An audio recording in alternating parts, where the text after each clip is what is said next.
Hey, are you Adam Graham? The very same. And this is my old-time radio snack wagon.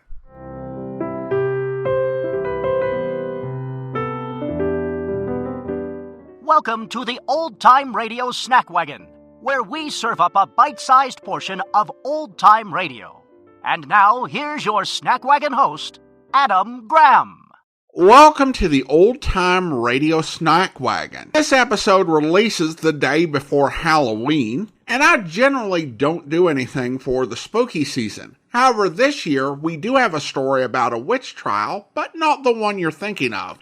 And it comes from a very rare program, a state history drama. While there are many interesting programs that dramatize events from American history, such as Cavalcade of America and Inheritance, there are also some local and state programs that showcase the unique history of individual states. I've come across state history programs for Oklahoma, Pennsylvania, and Wisconsin, but I'm sure there were many others. Today we'll be presenting the only circulating episode of Do You Know Maine?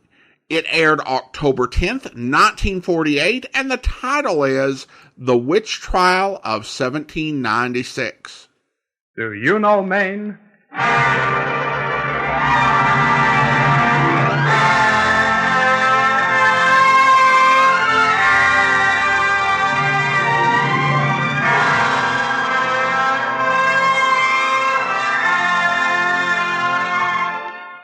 Good afternoon, everybody. Today, the Bates Manufacturing Company returns to the air with a new and exciting series of programs about Maine. Its cities, its towns, its people. This is a program for you, about you, the Maine people. We hope you enjoy it. Today's story takes us to historic Biddeford. We call it Witch Trial of 1796. The Bates Manufacturing Company operates 5 plants in Lewiston, Augusta, and Saco, Maine. Bates also employs over 7,000 Maine men and women in the production of high-quality cotton and rayon fabrics, bedspreads, sheets, and table covers. For over 100 years, Bates and Maine have been growing together, have shared in the state's fascinating history. And so, for the next 34 weeks, be sure to join us at the same time every Sunday as we look back over the years together and bring to life dramatic episodes from Maine's past. And now for today's story about the Biddeford Witch Trial of 1796. Just 1 century before that time, in Salem, Massachusetts, men, women, and children had been dragged into court, accused of practicing witchcraft, and awful was the penalty. Mr. Price, for practicing witchcraft and for aiding the devil in his work, I sentence you to be burned to death at the stake. No, you can't. You can't. But our Biddeford witch trial had one striking difference from those held in Salem. In Biddeford, it was the accusers, not the accused witch, who were on trial. Yes, on that November day in 1796, the old courthouse above the river was the scene of one of the strangest witch trials in history. Order! Order! The court will now come to order. Commonwealth of Massachusetts against Dolly Smith, single woman, and Sarah Hilton, wife of John Hilton, Oliver Rundle in the county of York, defendants upon indictment of the grand jury found against them, in substance as follows. That the aforesaid did beat and make assault on one widow Smith to the danger of her life and the peace and dignity of the Commonwealth. Oh, that's right. She's a witch. I know that's what was right. She's a lie. Order! Order! The court will thank the defendants to speak only when addressed. Will the first witness please take the stand? Mistress Sarah Hilton, step forward, please. I certainly will. I'll only be too glad to tell you what I know about that Raise witch. your right hand, please. You swear to tell the whole truth and nothing but the truth. Of course I do. Well then, Mistress Hilton, will you please tell your story of what happened on October 15th last? I'll only be too glad to, Judge. That's the day my poor husband was bewitched by that woman over there, the widow Smith. There she is. She's the one, Zero. Order! Order! Will you please proceed with your story, Mistress Hilton? And after this, stick to facts. Well, Judge, that evening I was sitting at home minding my own business. It was about time for my husband John to get home. He'd gone to the village that afternoon, and I was getting supper. Sally, let me in. Let me in, hurry. She's after me. The witch is after me. John Hilton, what is the matter with you? Banging on the door like that. I'm not deep. Shut the door, Sally. Shut it quick. She's after me. She'll get me unless you shut the door. Land's sakes, you look like you'd seen a ghost. You look queer, John. Your eyes look funny. I've never seen you look like this before. I've seen something worse than a ghost, Sally. I seen a witch, that's what. And she bewitched me, Sally. She bewitched me. John, don't look like that. You're excited and upset. You'll be all right in a minute. I ain't never gonna be right again, Sally. As long as that witch has her sign on me, I ain't. I'm bewitched, Sally, that's what. Why'd you done this to you, John? Who's bewitched you? It was the widow Smith, it was. I was walking home from the town. Just before dark it was. I was walking along the road with the ox goad in my hand. And all of a sudden I saw her right in front of me. Only about 6 yards away. The widow Smith. There she was, walking real slow like. The head bent over like she was conjuring up some witch business. Then I began to feel that ox goad slipping out of my hand. I couldn't stop it. It just slipped out of my fingers. The witch had done it. She bewitched the goat. I ran up to her and tried to strike her, but my hand wouldn't move. It stayed right up in the air. And I felt an awful blow in my back. It came so sudden I fell right over. When I looked up, the witch were gone. The witch were gone. But she bewitched me, Sally. She bewitched me, and I'll never be the same again. We'll get even with her, John. We'll get even with the widow Smith. She'll regret the day she ever bewitched my husband, or my name ain't Sarah Hilton.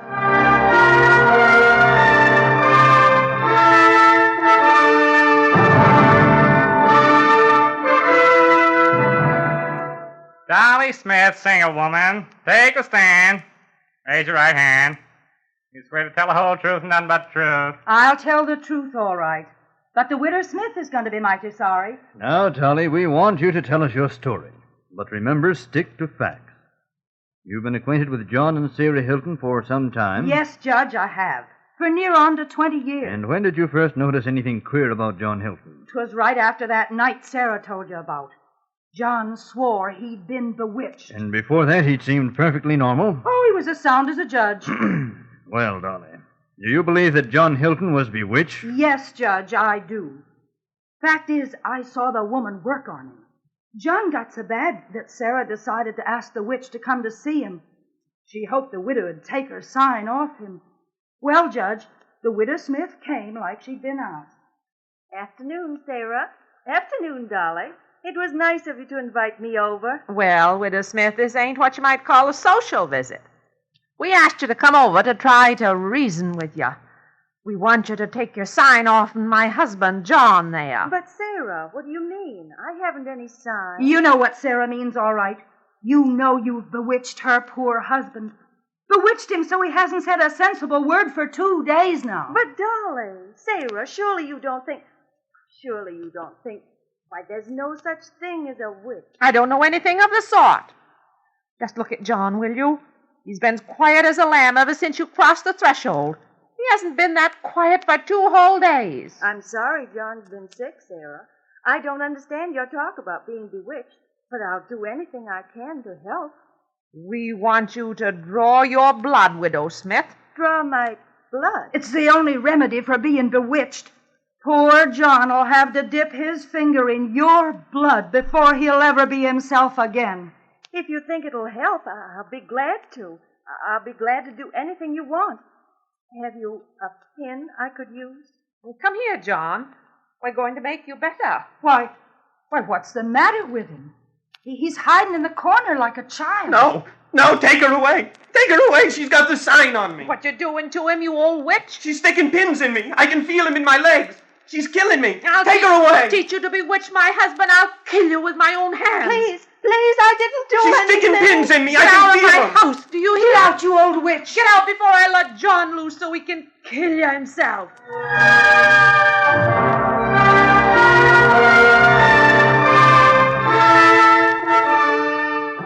Next witness, John Hilton on a stand. You swear to tell the whole truth and nothing but the truth. I so swear. Now, John, try to remember what happened the night you went to the widow's house. It ain't right to make him tell that first. John won himself that night. Order, please. Go ahead, John. Well, one night I found the house unlocked. That was sort of strange, because Sarah'd taken the lock in the door lately. I knew I had something to do, so I went outside. I knew there was someone I had to see. Couldn't quite remember. Then I remembered what Sarah'd said. Get out, you old witch. Get out before I let John loose so he can kill himself. The witch. It was the witch I had to see. So I made my way to her house. It was dark, but I found it all right. When I got there were a light in the window. Come in. Why, John Hilton. Whatever are you doing here this time of night? I thought you were sick. You should be home in bed. John, what are you doing with that stick? Don't come any closer. Do you hear? Put it down.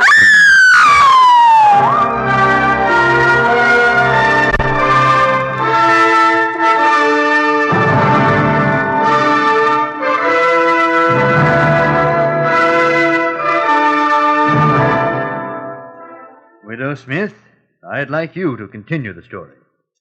What happened after the defendant had raised his stick to hit you? I don't like to think about it, Judge. I know poor John Hilton didn't mean me any harm. He never would have hurt me if he'd been right in his mind. And whose fault is it poor John's lost his Order! Well, John drove me out of my house into the street. Then he dropped the stick and grabbed me by the throat. I think he meant to choke me, Judge. But one of my neighbors came by, and John was frightened. He ran away before anyone could stop him. Was there anyone else there at the time? Yes, Judge. John Hilton's little niece was there. She kept crying, "Kill her, Uncle John! Kill the witch!" And do you know of any reason why the defendant should have so treated you, Widow Smith? No, Judge, I don't. It's just that they say I'm a witch. Are you a witch, Widow Smith? I don't believe in such things, Judge. The court rests. Session reopened tomorrow morning at 10 o'clock.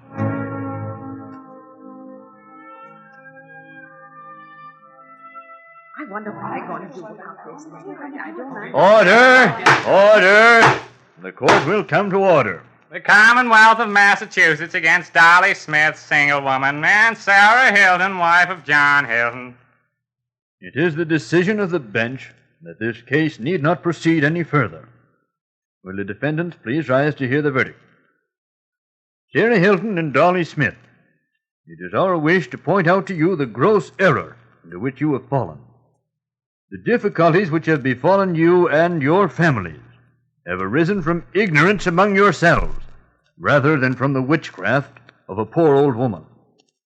When you go out of this court today, remember this. Your accusations have been no excuse for your actions. There is no such thing as witchcraft. The court recommends to the attorney for the Commonwealth that the defendants recognize the Commonwealth in the sum of $100 each. And in the meantime, to keep the peace and be of good behavior toward all the good citizens of this Commonwealth, more especially toward the said Elizabeth Smith, widow.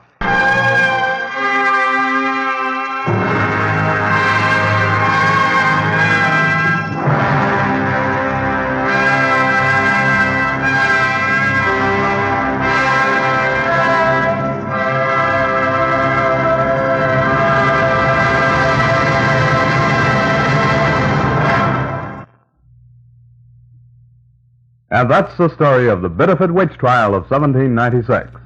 An incident that Maine people should remember as an example of the clear, intelligent thinking Maine people have always shown. In Salem in 1692, it was the judges who were convinced of witchcraft. In Biddeford in 1796, the judges took their proper role as leaders of the people. It is for that historical measure of advance that we salute the town of Biddeford in 1796. In today's story, you have heard Norman Card as the judge, Dorothy Eichhorn as the widow Smith, Eleanor Ledbetter as Sarah, Elsie McOslin as Dolly, Floyd Smiley as John, and Lee Wiskup as the clerk. Listen in again next week, same time, same station, for an exciting story about Tenniscott called The Strange Cargo of the Abraham and Betsy. Do You Know Maine is written and produced by Florence Murphy, presented by the Bates Manufacturing Company. When you think of fabrics, think of Bates, made in Maine, sold across the nation. This is your announcer, Dick Goodwin.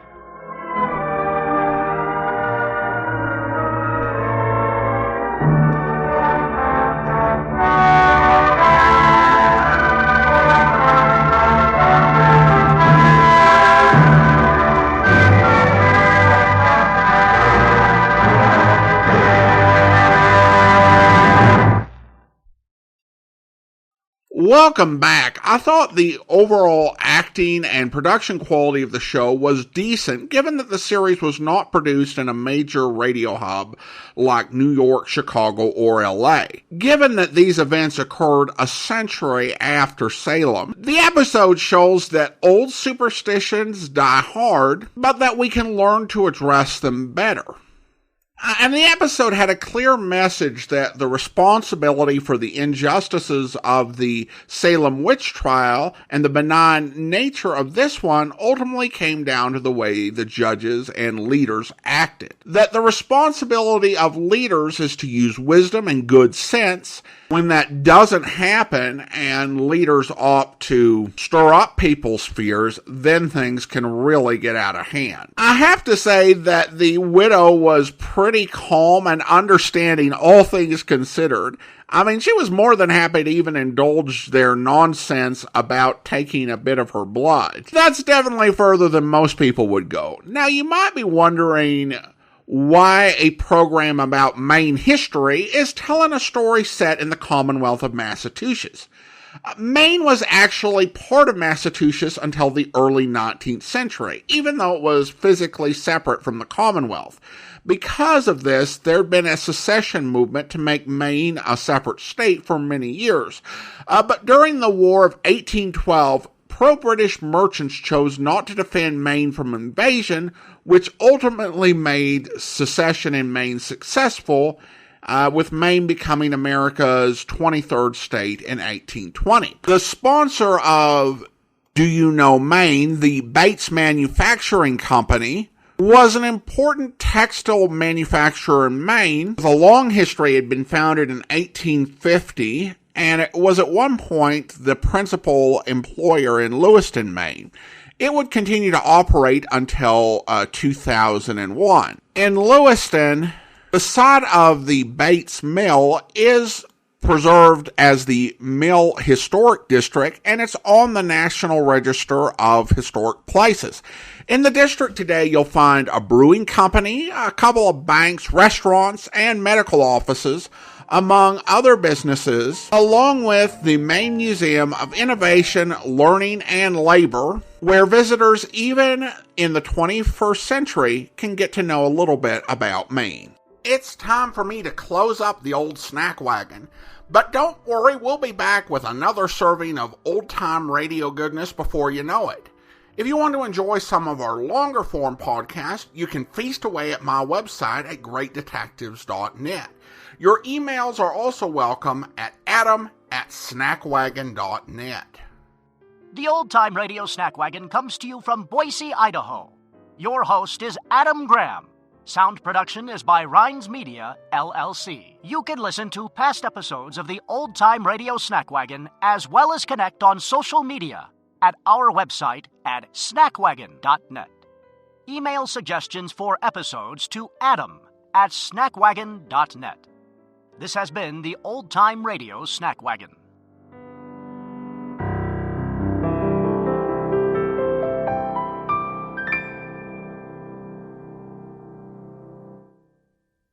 Until next time, goodbye.